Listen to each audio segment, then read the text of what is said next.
Bismillahirrahmanirrahim. Assalamualaikum warahmatullahi wabarakatuh. Pada video kali ini kita akan membahas mengenai data flow diagram ya.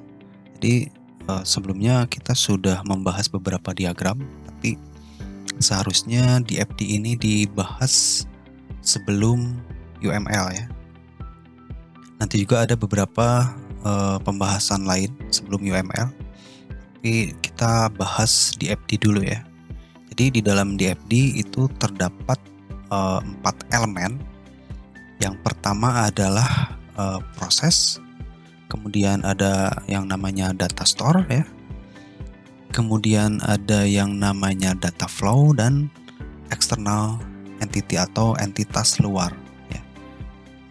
Nah, di dalam DFD ini nanti antar elemen ini saling berhubungan ya. Jadi ada yang berhubungan keluar, ada yang berhubungan ke dalam, dihubungkan dengan yang namanya data flow ya. Nah, kemudian ini adalah simbol-simbol yang ada di dalam DFD. Yang pertama ada menurut Gen ya, dan Sarson ini. Ada menurut Jordan atau DeMarco ini ya. Jadi di setiap aplikasi yang dibuat untuk DFD itu simbolnya biasanya berbeda-beda ya. Tapi jika kalian mau memilih yang versi Gen ini bisa, atau yang versi DeMarco ini juga bisa ya.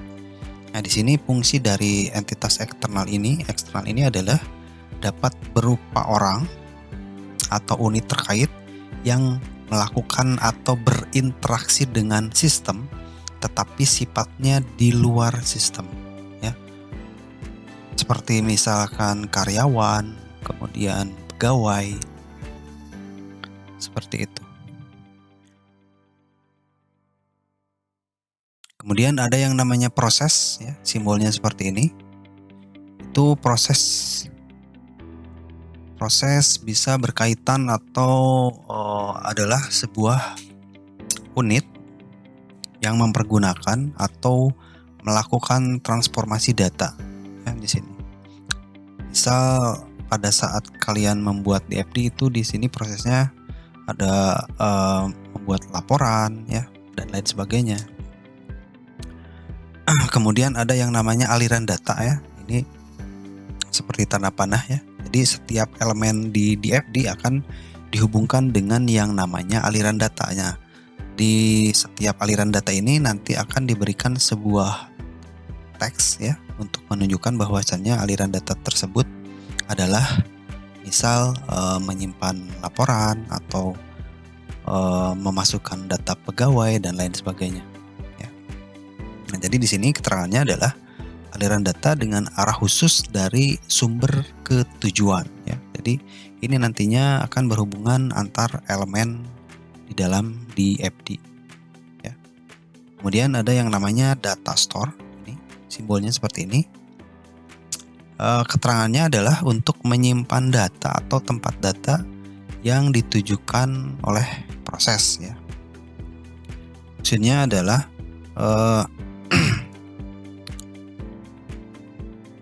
nanti setiap kali kalian membuat sebuah simbol data store ini, ada aliran data yang keluar dari data store ini, ada juga yang masuk ke dalam atau mengambil data dari data store ini.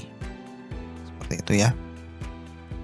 Nah, selanjutnya ada pembahasan lebih lanjut mengenai data store ya. Jadi data store adalah sebuah file untuk menyimpan data yang digunakan untuk proses selanjutnya ya. Nah, data store ini juga dikatakan sebagai database atau basis data yang di dalamnya biasanya tersimpan tabel maksudnya ya. Nah, pada umumnya data store itu berupa tabel ya, serta terhubung dengan setidaknya satu masukan dan satu keluaran. Jadi seperti ini ya, tadi ada aliran data yang masuk dan ada yang keluar, seperti itu. Nah, selanjutnya ada data flow ya. Ini data flow Eee, Data flow itu merupakan arus data yang mengalir antara terminator, kemudian ada, proses dan data store. Jadi data flow ini bisa menghubungkan ya, baik itu keluar atau masuk antara terminator dengan proses. Kemudian terminator di sini adalah external entity ya, atau entitas luar, seperti itu ya. Nah, kemudian data flow juga digambarkan dengan simbol tanda panah ya. Misal tanda panahnya ke entitas dan tanda panahnya ke proses dan lain sebagainya. Kemudian ada external entity atau lebih sering disebut dengan terminator, merupakan pihak di luar sistem, dapat berupa individu, kemudian divisi, kemudian perusahaan atau sistem yang lainnya. Misal nanti di praktikum ada yang sebagai karyawan, ada sebagai direktur, pegawai dan lain sebagainya ya. Nah, di sini terminator juga dapat memberikan masukan atau keluaran terhadap sebuah sistem. Seperti itu. Kemudian ada yang namanya proses. Proses itu dilakukan oleh mesin dengan mengubah masukan menjadi keluaran atau mengubah input menjadi output dengan format yang berbeda. Nah, simbol proses digambarkan dalam bentuk lingkaran atau oval atau persegi panjang dengan tambahan sudut bundar ya. Nanti simbolnya akan kita bahas di praktikum ya. Kemudian ada yang namanya jenis-jenis DFD. Nah, jadi di dalam DFD juga ada beberapa tingkatan ya. Misal yang pertama ada diagram konteks di sini atau diagram level 0. Di sini dianggap diagram konteks atau level 0 merupakan diagram dengan tingkatan paling rendah, di mana diagram tersebut menggambarkan sistem berinteraksi dengan entitas eksternal. Ya. Jadi pada diagram konteks akan diberikan nomor untuk setiap proses yang berjalan, dimulai dari angka 0 terlebih dahulu. Seperti itu ya. Jadi untuk setiap aliran data itu akan langsung diarahkan menuju sebuah sistem. Ciri dari diagram level 0 itu terletak pada tidak adanya informasi yang tersimpan pada data store. Jadi di dalam diagram level 0 ini tidak ada yang namanya data store. Seperti itu ya.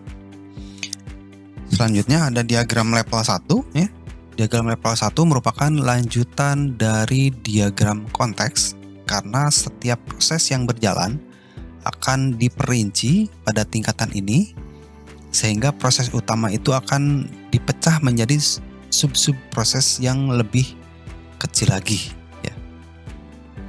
Kemudian ada diagram level 2 ya, merupakan tingkat lanjutan dari level yang sebelumnya, di mana fase ini akan dijelaskan lebih detail terkait tiap prosesnya. Tapi di dalam tingkatan ini jarang dikerjakan ya, karena lebih banyak hanya menerapkan 2 level di bawahnya saja. Jadi sampai sini biasanya kebanyakan ya. Tapi tergantung dari kondisi dari sistem yang dirancang, seperti itu ya. Nah, cara membuat data flow diagram itu yang pertama, data store itu harus diproses ya. Yang perlu kita perhatikan adalah setiap data yang tersimpan di dalam data store itu harus diproses lebih lanjut untuk dijadikan sebagai keluaran atau output. Kemudian yang kedua adalah menentukan jumlah input dan jumlah output. Jadi setiap DFD setidaknya harus mempunyai satu inputan ya dan satu keluaran, karena diagram alir data itu harus mencerminkan alur sistem dari tahap awal hingga tahap akhir. Seperti itu. Kemudian yang selanjutnya, hubungan pada data store. Jadi setiap data store itu harus saling terhubung dengan setidaknya satu input dan satu output. Jadi ada yang masuk ke data store, ada yang keluar dari data store. Dalam hal ini adalah mengambil data dari data store tersebut. Misal untuk mengambil laporan gaji pegawai, slip gaji, dan lain sebagainya ya. Kemudian ada letak posisi proses. Ya. Setiap proses yang telah terjadi pada diagram alir data itu harus melalui proses untuk menghasilkan output yang sesuai. Seperti itu. Nah, di sini ada contoh kasus. Berikut adalah studi kasus diagram konteks secara lengkap dengan memiliki 3 entitas eksternal, yaitu ada pegawai, ya, ada personalia, dan ada direktur. Nah, di mana pada entitas eksternal pegawai memiliki 2 aliran data, yaitu satu input ke proses, dalam hal ini data karyawan, dan satu output dari proses, yaitu slip gaji. Ya. Kemudian entitas eksternal personalia memiliki 3 data flow, yaitu 2 input dan 1 output. Sedangkan direktur memiliki 5 aliran data yang terdiri dari 3 input dan 2 output. Ya, kita lihat di sini ya. Di sini saya jelaskan dulu nih. Eksternal pegawai memiliki 2 aliran data, yaitu 1 input ke proses ya, ini karyawan ya, input ke proses adalah hal ini data karyawan. Kemudian 1 output dari proses ini ya, slip gaji. Selanjutnya ada personalia nih, memiliki 3 data flow, yaitu 2 input dan 1 output ya. Di sini rekap data lembur ya, kemudian rekap data absensi, kemudian ada juga yang laporan data karyawan. Seperti itu ya. Selanjutnya ada direktur ya, dari 3 input dan 2 output. Ini ya, ada data jabatan, upah per jam, upah lembur. Ini 3 input ya. Kemudian ada 2 output ini ya. Sini ada laporan gaji karyawan, kemudian ada laporan data karyawan. Seperti itu ya. Nah, selanjutnya kita coba langsung praktikan ya. Kita langsung praktekkan, kita menggunakan software Star UML di sini ya.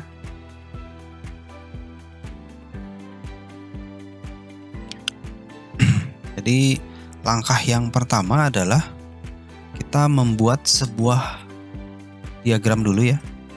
Kita ke bagian menu model ya, menu model, add diagram, kemudian pilih data flow diagram. Nah, nanti akan ada di bagian sebelah panel kiri ini ada data flow, kemudian ada toolbox. Toolbox itu lebih ke kursornya ya. Kemudian ada annotation, itu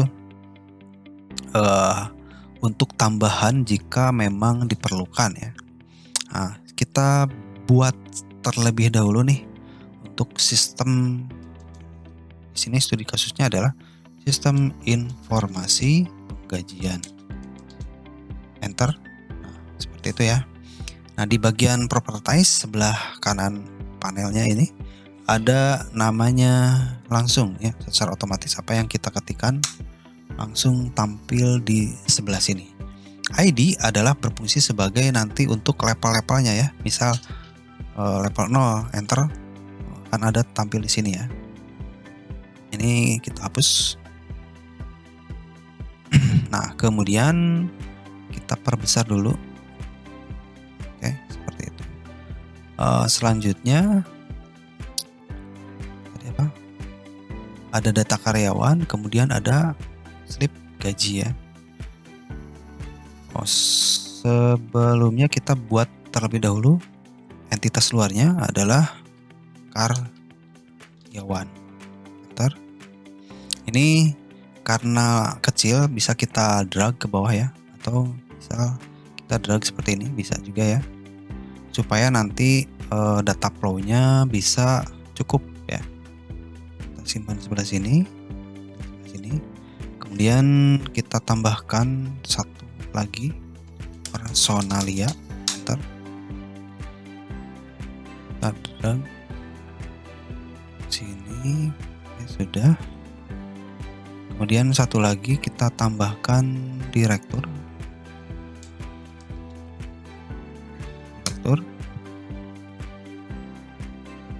drag. Nah, seperti ini. Ini entitas external entity sudah kita buat ya, ada 3 karyawan, ada personalia, ada direktur, dan 1 proses. Dalam hal ini adalah sistem informasi penggajian ya. Nah, selanjutnya kita akan tambahkan data flow ya. Data flow yang pertama dari entitas karyawan ke proses. Nah, kalau misalnya seperti ini, kita bisa atur ya. Nah, seperti ini. Bisa kita tempatkan sebelah sini supaya terlihat lebih bagus. Kemudian kita double klik 2 kali. Kita kasih nama data karyawan. Kenapa kita kasih teks? Supaya nanti kita atau orang lain itu akan tahu ya, bahwasanya data flow ini adalah aliran data untuk data karyawan. Seperti itu. Saya geser ke sebelah sini. Nah, kemudian selanjutnya adalah slip gaji ya. Ini dari sistem informasi penggajian ke entitas karyawan. Kita atur lagi. Ini kita tarik ke sebelah sini. Oke. Double klik. Kemudian slip gaji, enter. Nah, kemudian kita tempatkan sebelah sini. Nah, seperti ini ya. Baik, selanjutnya sekarang di bagian personalia. Bagian personalia, kita tambahkan juga data flow-nya. Di sebelah sini ya. Ada laporan data karyawan, rekap data absensi, dan rekap data lembur. Rekap data karyawan kita pindahkan ke sebelah sini. Rekap data karyawan, enter. Kemudian ini tarik. Selanjutnya dari entitas personalia itu ke sistem ada yang namanya rekap data absensi ya. Nah, tarik ke sini supaya lebih rapi.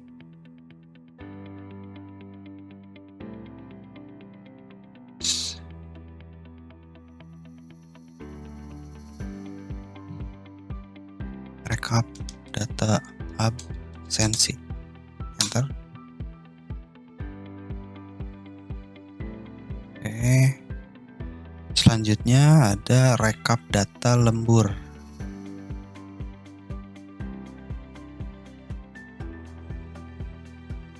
Nah, lebih rapi. Data lembur.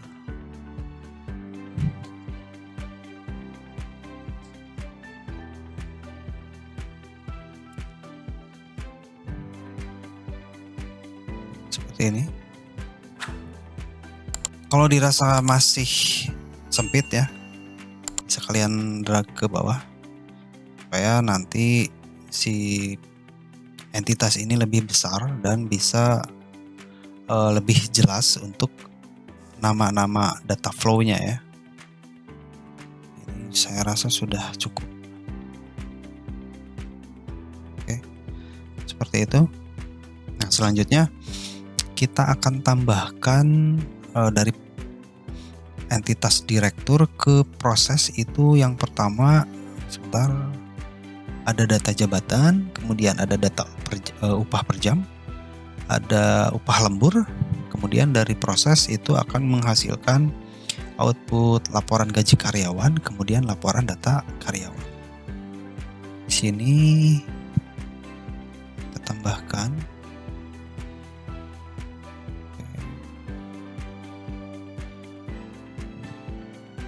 ini data jabatan berarti ya.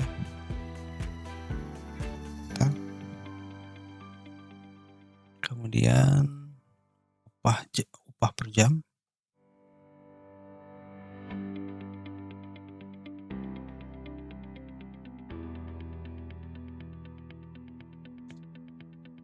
Upah per jam.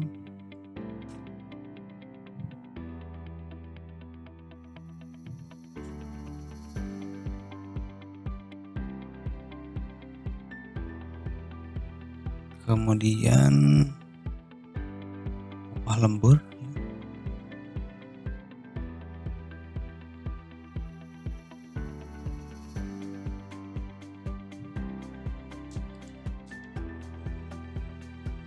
Enter.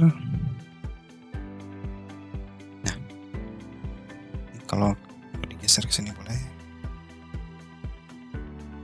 Seperti itu. Kemudian dari proses ini akan menghasilkan output yaitu laporan gaji karyawan. Laporan gaji karyawan.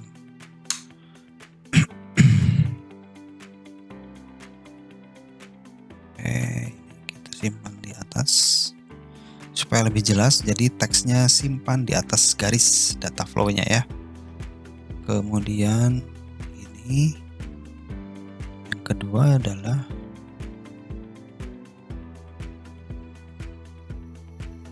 ini ya.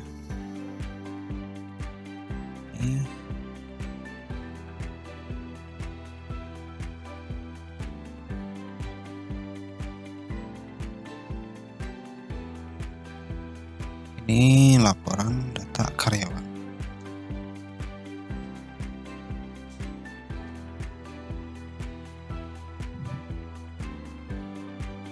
Nah, seperti ini ya diagram konteks. Selanjutnya kita scroll ke bawah. Nah, di diagram konteks kemudian diturunkan ke level 0 sehingga prosesnya itu menjadi 3, yaitu pencatatan data, kemudian ada perhitungan gaji karyawan dan buatan laporan ya. Meskipun terjadi penurunan, data flow pada masing-masing entitas eksternal itu tidak berubah ya. Contohnya pada data pegawai yang tetap memiliki 2 data flow, yaitu slip gaji dan data karyawan. Untuk di FD level 0 harus memiliki data store seperti data store karyawan, kemudian jabatan, slip gaji dan upah ya. Dan kita tambahkan untuk diagram ini, diagram level 1-nya ya maksudnya. Ini kan ada ya diturunkan level, jadi kita harus ini diagram level 1-nya ya. Jadi kita buat lagi nih diagram level 1 sistem informasi penggajian. Ini salah judulnya.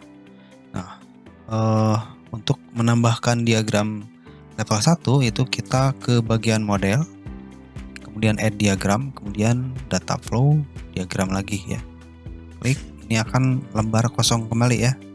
Nah, di sini contohnya misal kita akan menambahkan sebuah proses yaitu pencatatan data karyawan.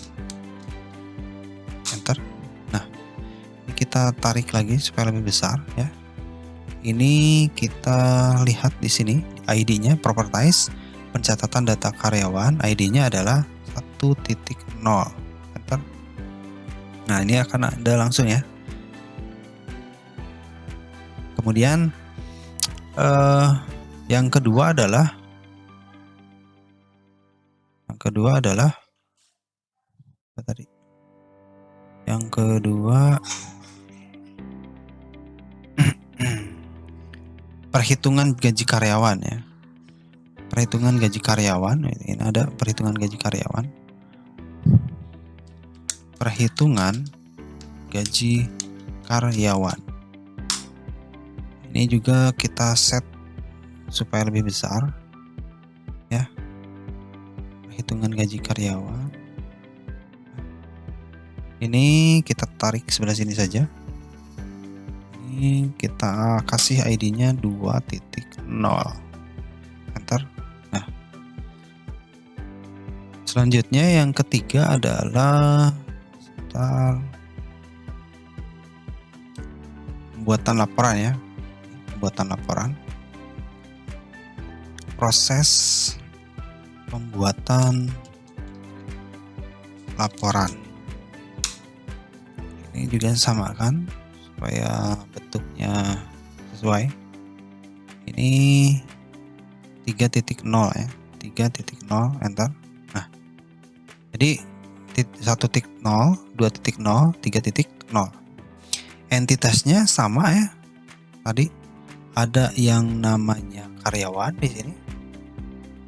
Karyawan. Bisa kalian drag lagi supaya lebih besar. Kemudian di dalam entitas karyawan ini dia memberikan input ke prosesnya adalah sebentar, sebelah sini data karyawan ya.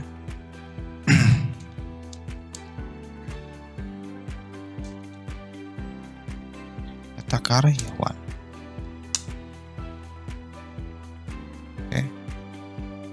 Sini, kemudian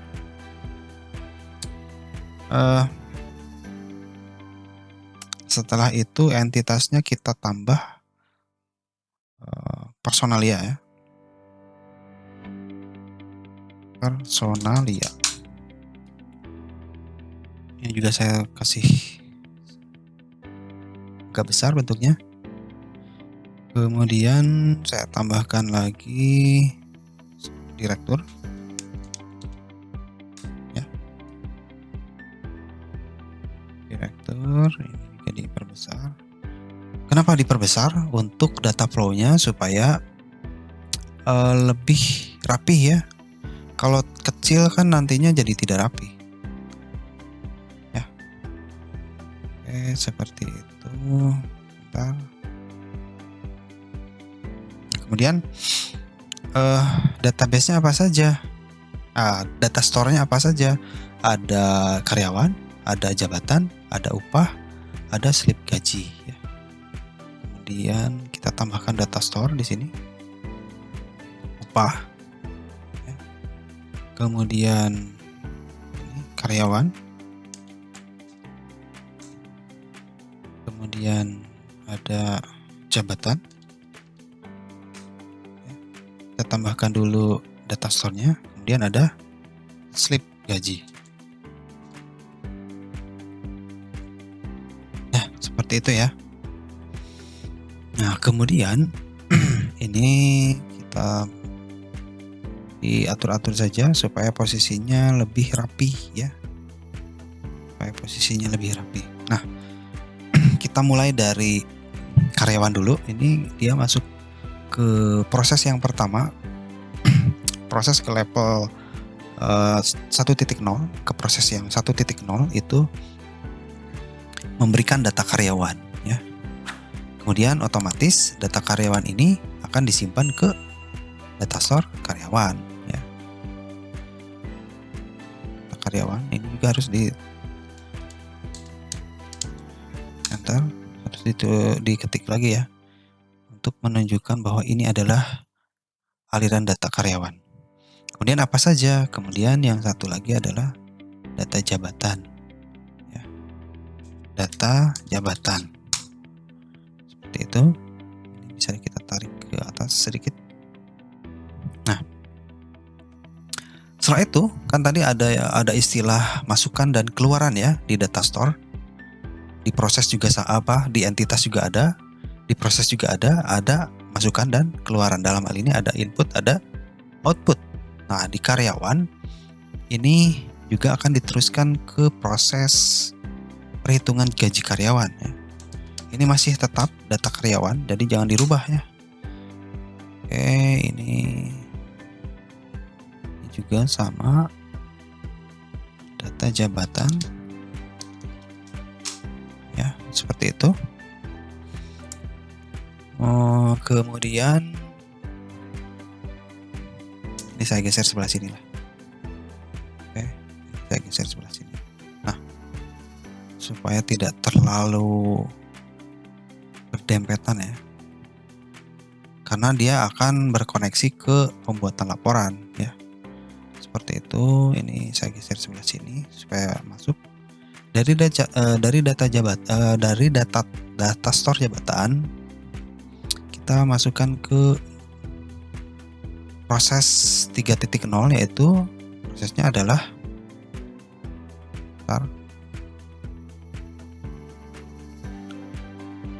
jabatan ya. Data jabatan maksudnya. Data jabatan.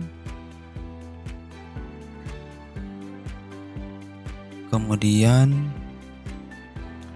ada lagi dari karyawan.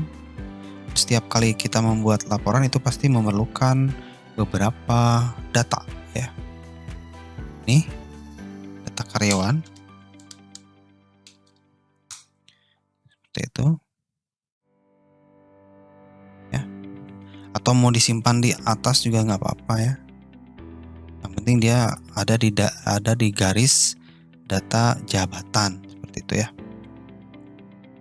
Nah, setelah itu dari data store slip gaji masuk ke sini. Dari data slip gaji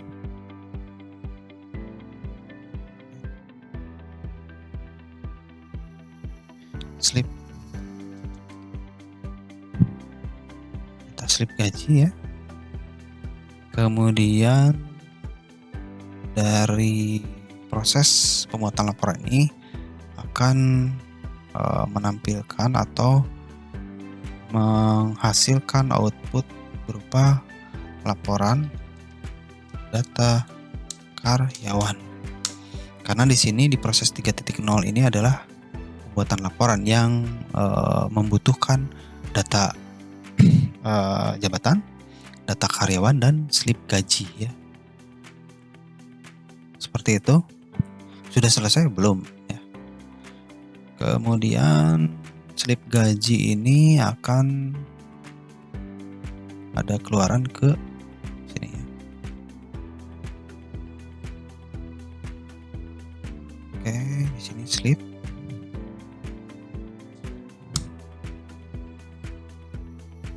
Ini ya, seperti itu. Kemudian di sini di proses 1.0 dulu ya.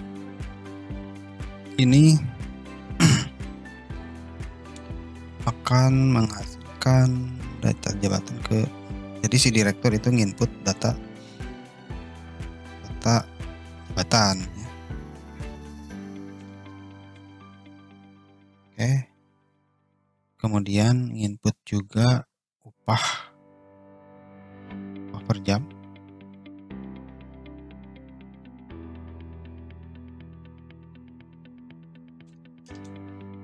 Upah per jam.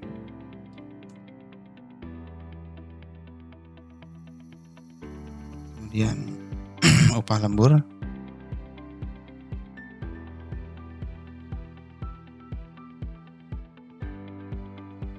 Upah lembur. Bentar. Nah, seperti ini ya. Kemudian ini sudah terhubung beberapa. Ini upah belum ya? Ini saya kasih ke bawah dulu. Oke. Nah, dari upah ini pencatatan data karyawan itu akan disimpan di data store upah ya. Upah.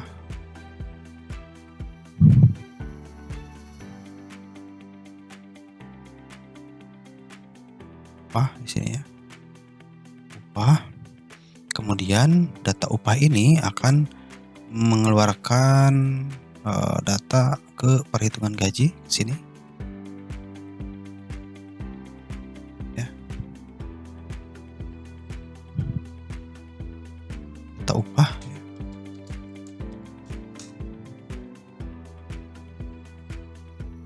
Data upah. Kemudian slip gaji sudah ya.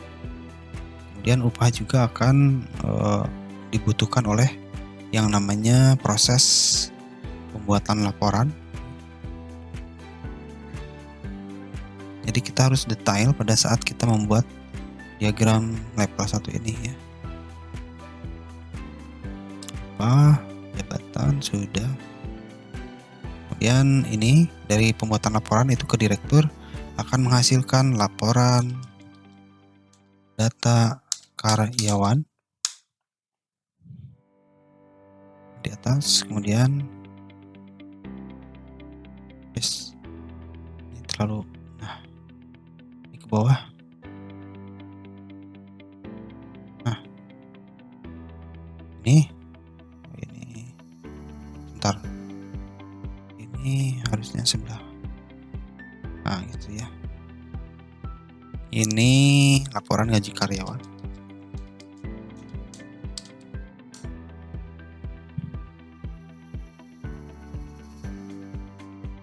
Oke.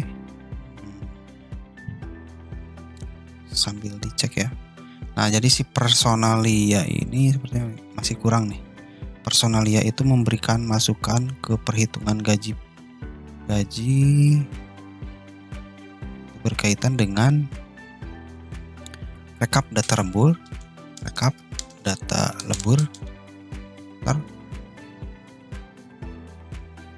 kemudian yang selanjutnya adalah tarik. Ini rekap data absensi.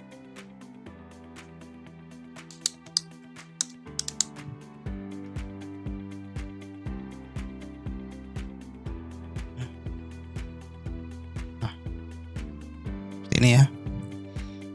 Ada rekap data lembur, rekap data absensi. Ini bisa kita geser sebelah sini. Karyawan, kemudian satu lagi dari proses perhitungan gaji karyawan itu akan memberikan luaran atau nilai luaran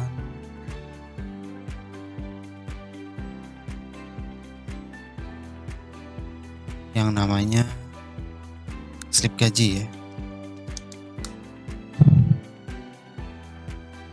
Nah, seperti ini ya. Lumayan prosesnya rumit, tapi sebenarnya proses untuk detailnya memang seperti ini ya.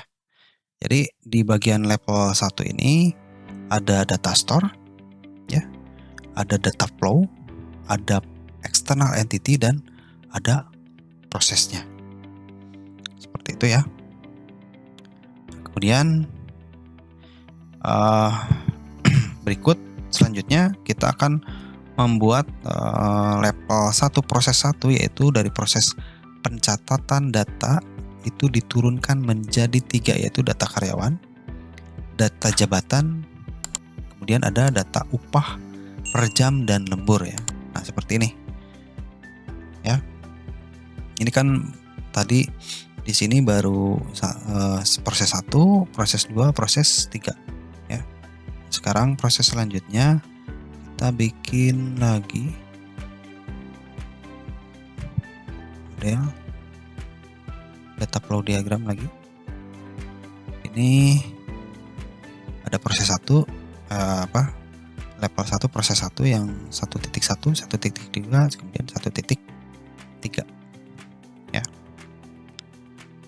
Kita buat lagi ada proses 1.1. Ini ada data karyawan ya. Data karyawan besar sajalah. Kemudian ada apa? Data jabatan. Ini juga dibuat besar.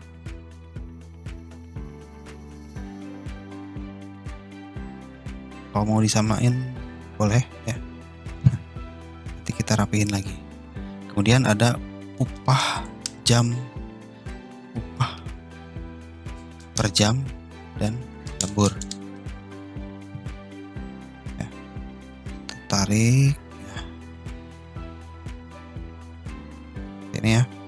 Jadi ini sebelah sini, upah jam lembur sebelah sini.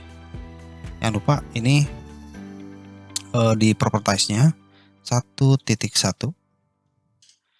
kemudian data jabatan 1.2, di upah lembur 1.3. Ya, seperti itu. Kemudian ada entitasnya. Ini saya ya, ada karyawan, external entity-nya. Kita perbesar sedikit. Ya. Kemudian ada data store karyawan.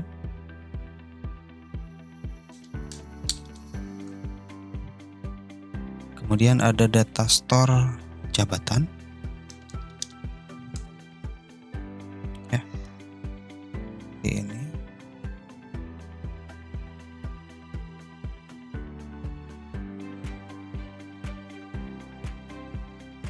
Jabatan, kemudian ada direktur ya, ada eksternal.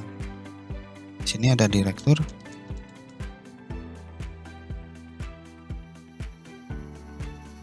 Kemudian ada data store untuk upah.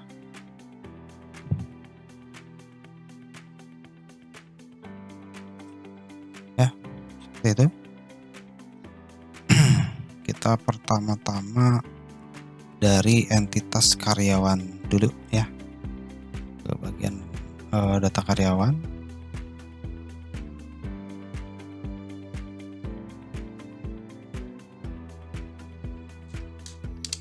Karyawan, kemudian dari data karyawan itu akan disimpan ke database karyawan.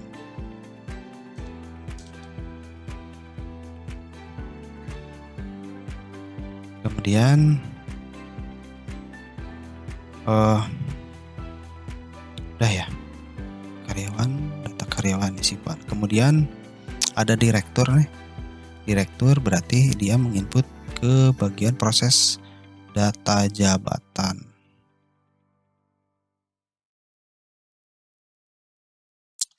Ya, data jabatan. Setelah itu dari direktur mengisi ke proses per jam ya. Kurang besar.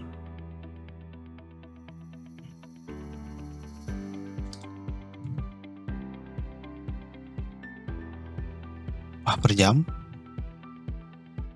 Kemudian masukin lagi upah lembur.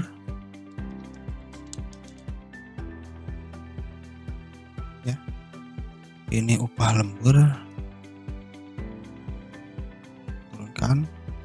Kemudian dari proses upah per jam dan lembur itu akan disimpan ke data store upah ya.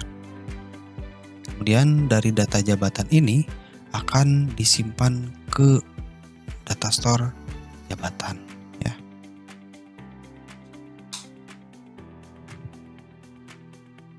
Simpan di sini. Kemudian dari data store jabatan itu akan dimasukkan ke data karyawan. Ini jabatan ya, ke proses data karyawan maksudnya ya. Nah seperti ini. seperti ini ya diagramnya. Oke, kita rapihkan. Nah, seperti ini. Selanjutnya berikut adalah level 1 proses 2, yaitu dari proses perhitungan gaji karyawan menjadi hitung gaji dan slip gaji. Ini ya. Di sini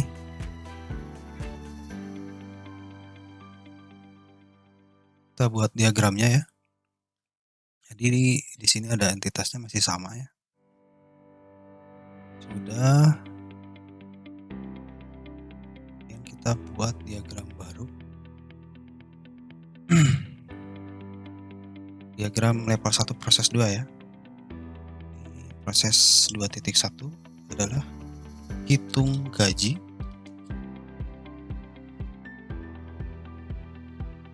Ini adalah proses 2.1. Kita diperbesar.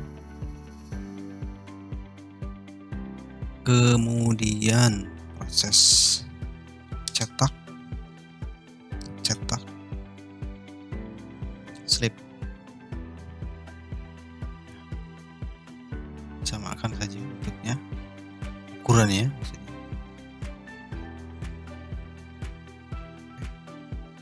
Jadi yang pertama ada karyawan,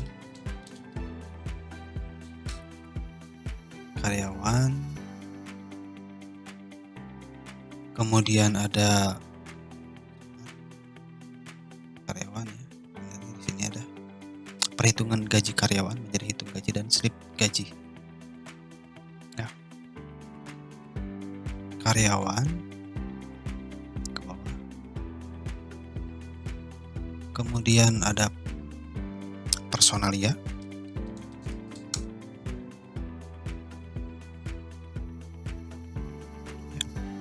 Segini entitasnya.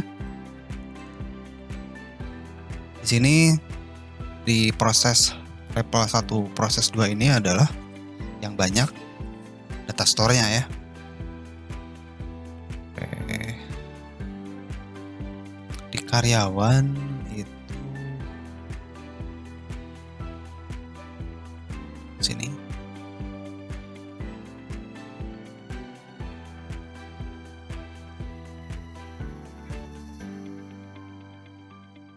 Kemudian sebentar.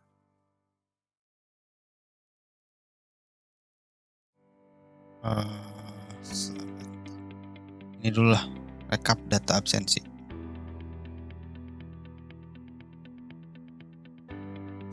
Rekap data absensi. Kemudian ada rekap data lembur.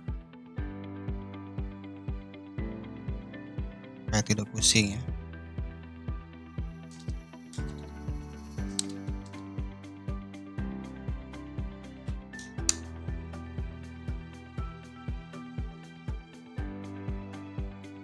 Data lembur, kemudian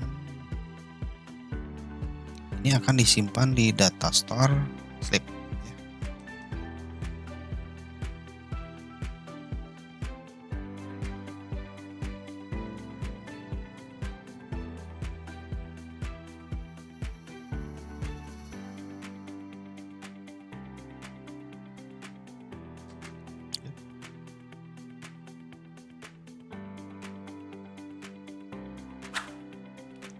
Kemudian ada data store jabatan ya. Jabatan. Kemudian ada data store upah. Kemudian ada data store karyawan.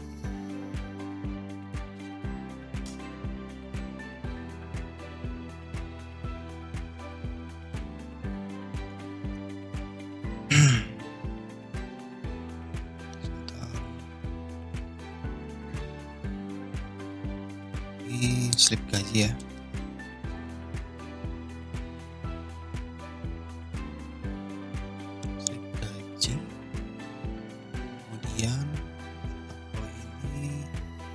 dari data store karyawan.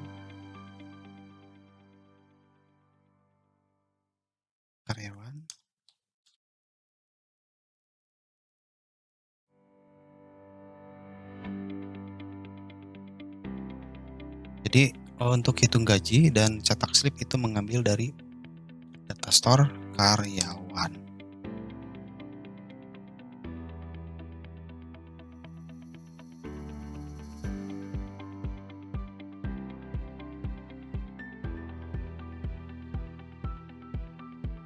Ini cetak slip prosesnya 2.2 ya. Ini 2.1. Kemudian dari data store cetak slip itu juga ngambil dari data store slip gaji.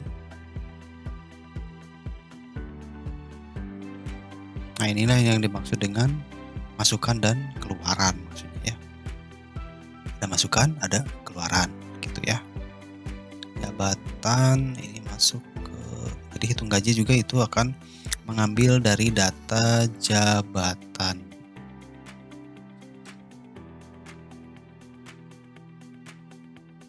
Itu kemudian ke atas sedikit.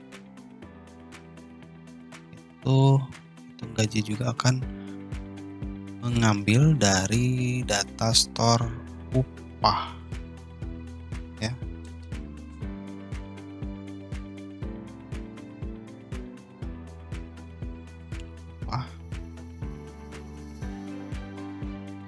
Kemudian untuk mencetak slip juga memerlukan data store dari jabatan ya.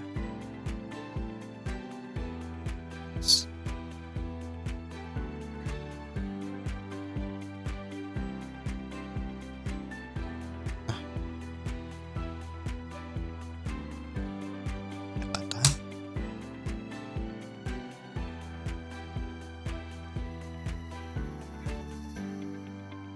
Kemudian untuk cetak slip juga memerlukan dari data store upah.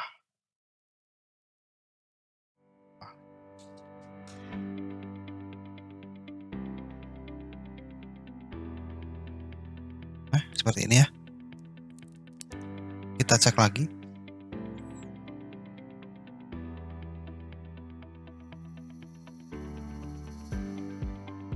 Nah, seperti itu ya. Kemudian kita lihat kembali. Berikutnya adalah level 1 proses 3, yaitu dari proses pembuatan laporan menjadi laporan data karyawan dan laporan gaji karyawan. Seperti ini ya gambarnya. Kita buat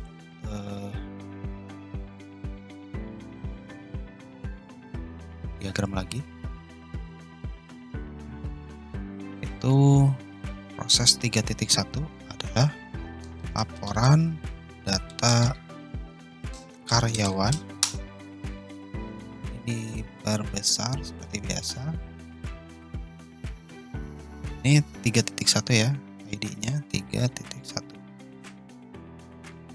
Kemudian satu lagi adalah laporan gaji karyawan.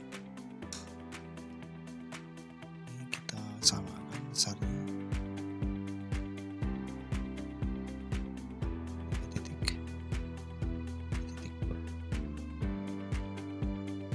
Seperti itu. Kemudian biasanya yang memerlukan laporan-laporan itu adalah direktur ya. Direktur. Kita besar sedikit. Kemudian siapa lagi? Personalia. Personalia. Dan apa saja data yang diperlukan, data store yang diperlukan? Tentunya ada yang namanya data karyawan. Yes, data karyawan. Data store karyawan maksudnya. Data store karyawan, kemudian jabatan, kemudian slip, kemudian upah ya. Nah, kita rapihkan lagi. Oke, di sebelah sini.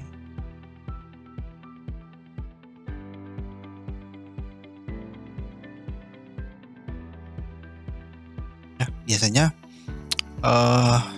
direktur itu akan masuk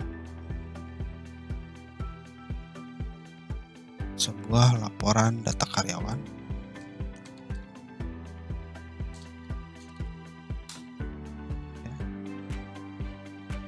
Dan dari laporan gaji itu akan masuk laporan gaji karyawan.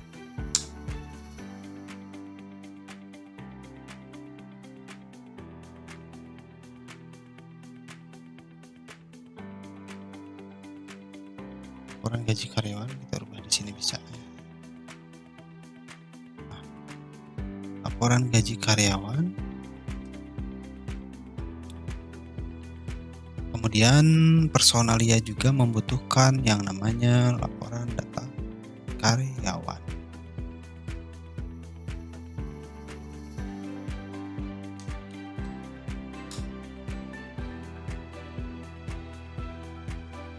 Oke, seperti itu. Nah, selanjutnya dikarenakan laporan data karyawan proses 3.1 dan proses 3.2 laporan gaji karyawan itu akan membutuhkan data store karyawan. Jadi masing-masing akan mengambil data dari sini ya. Karyawan ya, sama.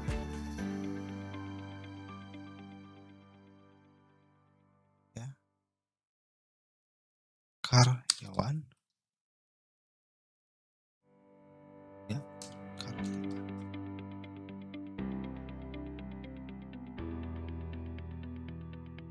Kemudian ambil juga data jabatan.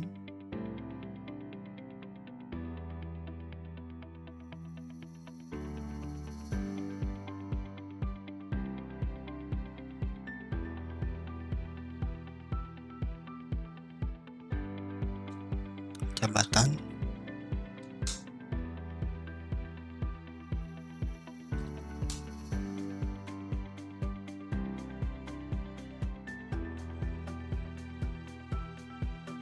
Kemudian ngambil juga data dari data store slip.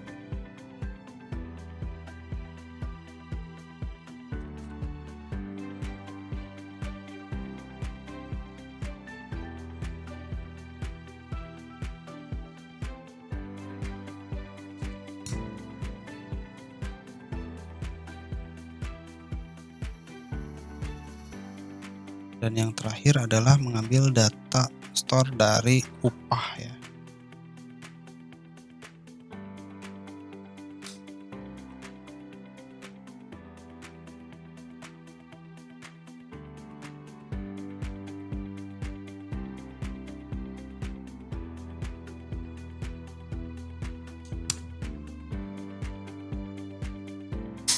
Nah, seperti ini ya.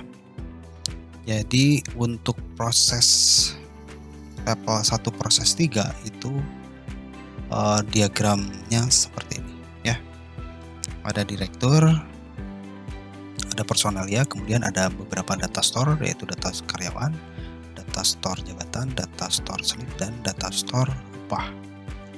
Nah, untuk penjelasan di FD ini silakan rekan-rekan mahasiswa untuk dipelajari sebelum nantinya akan saya tugaskan untuk proyek akhir kelompok, dan silakan rekan-rekan mahasiswa membuat sebuah proyek tugas akhir dan nanti dikomunikasikan dengan rekan-rekan satu kelompoknya. Tapi jangan dulu ya, sebelum saya nanti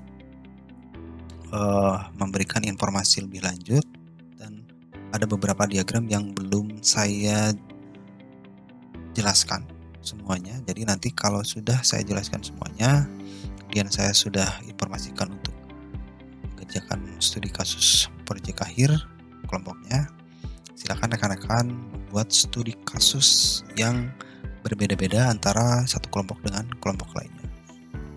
Semoga video tutorial ini bisa memberikan ilmu pengetahuan yang baru. Semoga bermanfaat. Saya akhiri. Assalamualaikum warahmatullahi wabarakatuh.